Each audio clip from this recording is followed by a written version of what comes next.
You didn't grow up fast because you were gifted. You grew up fast because being slow would have cost you something. Attention, safety, approval, peace. Somewhere early, your body learned that hesitation wasn't neutral, it was dangerous. And once a child learns that, childhood is over, whether anyone admits it or not. You weren't curious. You were scanning. While other kids were loud and messy and wrong out loud, you were quiet and precise. You watched faces before you spoke. You tracked tone shifts mid-sentence. You knew when a room was about to turn before anyone else did. Not because you were emotionally intelligent, but because you had to be. Because missing a signal meant consequences you didn't have language for yet, only a tightening in your chest that said, "Pay attention." People love to romanticize this. They called you mature, old soul, responsible. What they didn't ask was why a child needed those traits so early. A safe child doesn't manage adults. A safe child doesn't feel responsible for the mood of the room. But you did. You learned that calm was fragile, and that someone had to protect it, and that someone quietly became you. Here's the part that should make you uncomfortable. This wasn't wisdom. It was compression. Your nervous system skipped experimentation and went straight to control. Play didn't disappear, but it never fully relaxed you. Even during good moments, part of you stayed alert, like you were enjoying yourself with one eye on the exit. Waiting for the shift. Preparing for the drop. Your body learned to enjoy things provisionally. And because this adaptation worked, no one stopped it. In fact, they rewarded it. You were praised for being easy, helpful, low maintenance. You made life smoother for everyone else, so no one questioned what it cost you internally. Your calm was mistaken for peace. Your self-control was mistaken for stability. Nobody noticed that a child who never falls apart is usually the one holding everything together. This is where something breaks, quietly. When vigilance becomes your baseline, rest starts to feel wrong. When control keeps you safe, letting go feels irresponsible. You don't feel dramatic or traumatized, you just feel tense without knowing why. Like you're always slightly braced, even when nothing is happening. And that's the part you probably haven't connected yet. That this early survival intelligence didn't disappear when you grew up. It didn't soften with time. It followed you. Into your relationships, your work, your inability to fully exhale. Because if your body learned early that staying ahead of chaos kept you safe, it never forgot the lesson. And the question isn't what it did for you back then. The question is what it's still doing to you now. You didn't just grow up fast. You grew up incomplete. That's the part no one tells you, because it sounds cruel. But listen carefully, not everything that adapts survives intact. Some parts don't break, they disappear quietly.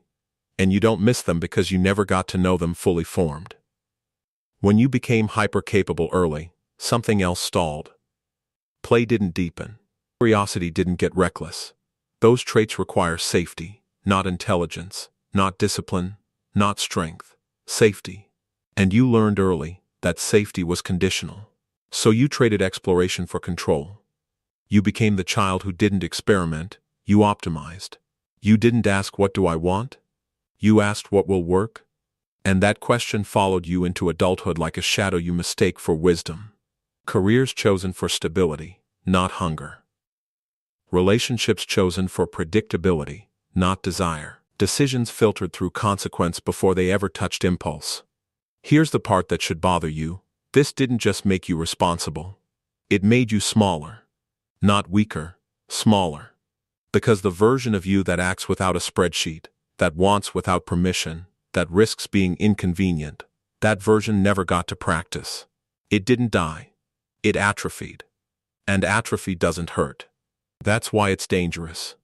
You might notice it in strange ways. A flatness after success. A dullness during moments that are supposed to feel alive. A sense that life is happening correctly but not vividly. You don't feel miserable, you feel managed, contained, like everything is in order except you. And when emotion does surface, it's often late and out of proportion. Anger shows up after years of tolerance. Grief arrives long after the loss. Desire flickers, then gets smothered by analysis. You don't lack emotion, you delay it until it's unrecognizable. This is where the survival instinct turns predatory. Because the longer you live this way, the more invested you become in the identity it built. The reliable one. The strong one. The one who doesn't need much. Letting go doesn't just feel risky, it feels like betrayal. If you stop holding everything together, who are you? So you keep choosing stability over aliveness, control over depth, function over feeling. And here's the warning you probably haven't considered. This pattern doesn't burn you out quickly. It hollows you out slowly. You don't collapse. You calcify. You wake up one day, competent, respected, and quietly disconnected from yourself, unsure why nothing feels like it's truly yours. If that unsettles you, good. It should. Because the next question isn't how this happened, it's what it's already cost you, and what it will keep taking if you don't interrupt it. You've mastered survival. But survival isn't the same as living. Think about it. Every day, you move through the world calculating, adjusting, containing. Competence, efficiency, calmness. Those are your shields. And yet, behind them, the parts of you that were never allowed to stumble, to scream, to ask, to fail, are still waiting. They flare up in sudden irritations, in hollow moments after a success, in laughter you can't quite let yourself feel. They're impatient, insistent, and when you ignore them, they make themselves known in ways that catch you off guard. Snapping at someone you love, freezing in joy, holding back because spontaneity feels unsafe. That's the cost you've been carrying without realizing it. Look closer at your relationships. You've been efficient, reliable, composed. People admire it. But that competence isn't proof of health. It's proof of adaptation. You learn to erase parts of yourself to keep the environment calm, to avoid conflict, to make life predictable. And in doing so, you erased more than impulses. You erased the freedom to want without calculation, the ability to desire without assessing consequences first, the courage to lean into uncertainty. You confuse functioning with being okay. You confuse control with mastery, and the quiet cost is enormous: muted joy, closeness that never feels safe, desire carefully rationed because the system you built still runs, and it still expects you to run it perfectly. Notice how it shows up in your decisions now. You don't chase what you want, you choose what won't disrupt the system. That promotion, that relationship, that move you've been thinking about, you calculate it, weigh it, contain it. But in containing it, you deny your own momentum. You've built a life that looks orderly from the outside, but from the inside it feels restrained. Every choice, every interaction, is measured. Every impulse is audited before it can speak. And that auditing costs you more than efficiency ever could. It costs presence. It costs spontaneity. It costs the parts of you that long to exist before the world told you to adapt. Here's the dangerous question you're not asking. What parts of you never got to exist?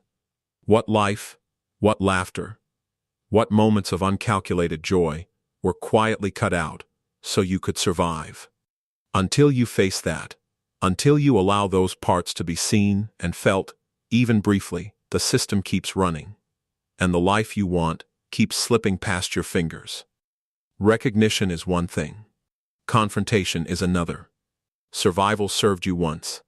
Now it's time to meet yourself, fully, or risk staying trapped in the efficiency you call competence. You've spent decades running on autopilot, but here's the truth. The quiet parts of you aren't just waiting. They're pressing against the walls you built. Every choice you make to stay composed, every time you choose order over impulse, isn't harmless. It's a subtle theft. You are stealing from yourself. And the cost? It isn't just lost joy or muted desire. It's the life that could have been, silently slipping past while you maintain the illusion of stability. Imagine a river trapped behind a dam. The water isn't gone. It's rising, pressing against every plank, testing the weakest point. That's your internal world. Your childhood didn't just make you fast, it made you contain everything that wasn't immediately safe. And now, every suppressed impulse, every joy you postpone, every fear you hide behind efficiency, builds pressure that eventually demands release. You think you're in control. You are not. You laugh, you plan, you achieve. Yet there is a tension under the surface. It doesn't show until the night stretches long, until a conversation ends and you feel hollow, until spontaneity makes your chest tighten instead of expand. That pressure is a silent alarm, a warning you've ignored for too long. And yes, part of you may resent noticing it, because to notice is to admit the life you could have lived has been postponed. Again. And again. Look at your relationships. The calm, reliable version of yourself is convenient for others. But that version doesn't exist fully inside you. Every act of restraint is a transaction. You gain safety, predictability, recognition. But you pay in presence, in vibrancy, in risk-taking. That's the invisible ledger you've been balancing all your life. And here's the confrontation. Until you step into it, that ledger dictates more of your life than you realize. The energy you spend keeping it silent is energy stolen from living.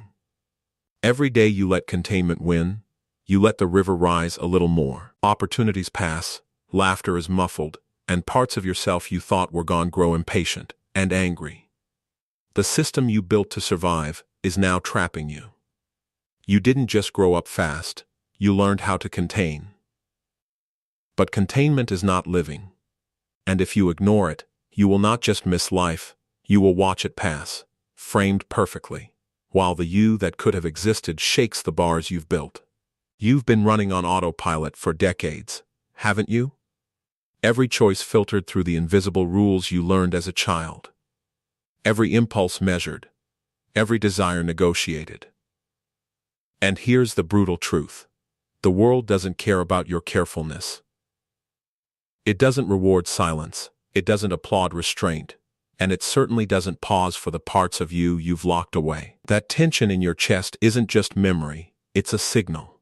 Every time someone smiles too brightly, every time the room shifts and you hesitate, your body is reminding you that you've been negotiating your own life, not living it. Look at your relationships. How many times have you stayed quiet to keep the peace?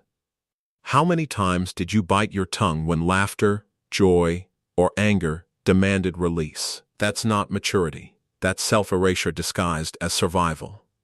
And because it worked, because the world rewarded your composure, you've continued building the cage around yourself, brick by careful brick. The irony? The cage that once protected you now traps you in a half-life, a version of yourself that can navigate the world but cannot inhabit it fully. The cost isn't subtle. It shows in the muted thrill of success, the hesitation before intimacy, the constant calculation before even the smallest acts of joy. And the worst part? You can feel it pressing against you, flinching when you almost speak your mind, hesitating before you embrace fully, holding back the full sound of laughter. Those micro moments aren't just inconvenience. They are reminders that the life you could have lived is slipping through your fingers. So what do? You start with one act that belongs entirely to you. Speak when the room tempts you to stay silent. Move when your body urges freedom. Let yourself feel the hesitation, the doubt, the fear, and act anyway. Every step forward is a strike against the bars you built around yourself. Every unrestrained laugh a hammer against the cage. You are no longer just surviving. You are reclaiming presence. And don't fool yourself, it won't feel easy. The tension will spike. The old systems will push back. But that is exactly where growth lives. In the discomfort. In the moments when your nervous system screams hold back and you refuse. Every time you act in alignment with the full you, the cage loosens, the river moves, the dam cracks. You are learning what it means to exist, not just function. To be alive, not just competent. This is the reckoning. The life you inherited is not the life you are entitled to. The you silenced is still there, waiting for every small act of courage you've been saving. Step into it. Step fully. And feel yourself, finally, breaking free. You've seen the cage. You've felt the river held back. And now, the truth hits. The cage isn't outside. It is you. Every careful choice, every delayed laugh, every measured word has built it, brick by brick. That life you've managed so well, it isn't safety. It's survival masquerading as mastery. And if you keep waiting for permission, from the world, from circumstances, from yourself, you will wake one day and realize decades have passed while your true self remained imprisoned. Feel it. That tension in your chest isn't just memory, it's a pulse, a warning, a signal. When someone speaks too sharply, when the world slows and the familiar scripts no longer apply, your body reacts first. That tug isn't anxiety. It's the part of you that was never allowed to falter. To cry, to ask, now demanding space. You've lived beside yourself for too long. The you that wanted more. The you that craved unrestrained connection.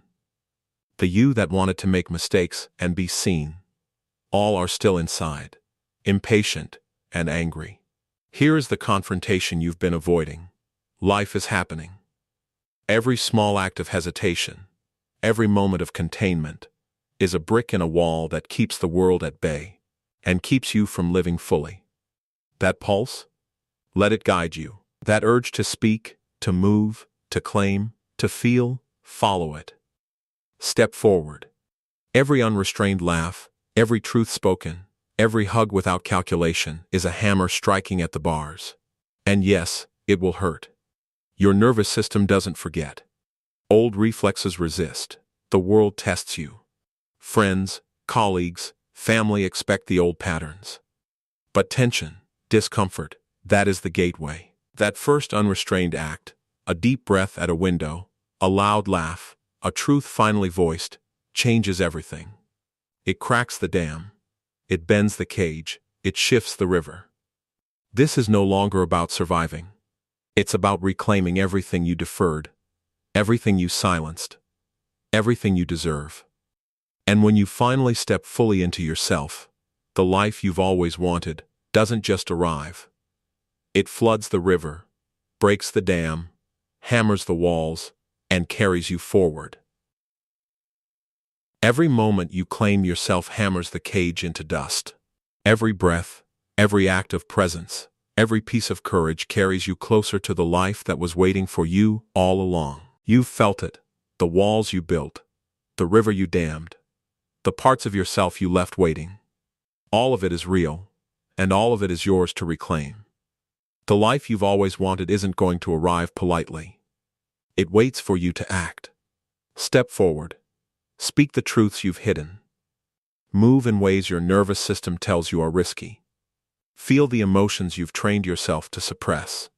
Every small act is a strike against the cage. Every bold choice chips away at the dam and carries you toward the life that's been waiting all along. And here's what I want from you. Right now, in the comments. Share one small thing you'll do today to step into yourself. It could be a word, a gesture, or a feeling you've been holding back. Share it. Hold yourself accountable. If this spoke to you, hit the like button and subscribe. Because we're just scratching the surface of how your survival instincts shape your life. And I'll show you exactly how to reclaim everything you've postponed. Don't watch this passively. Engage, act, and let this be the start of change.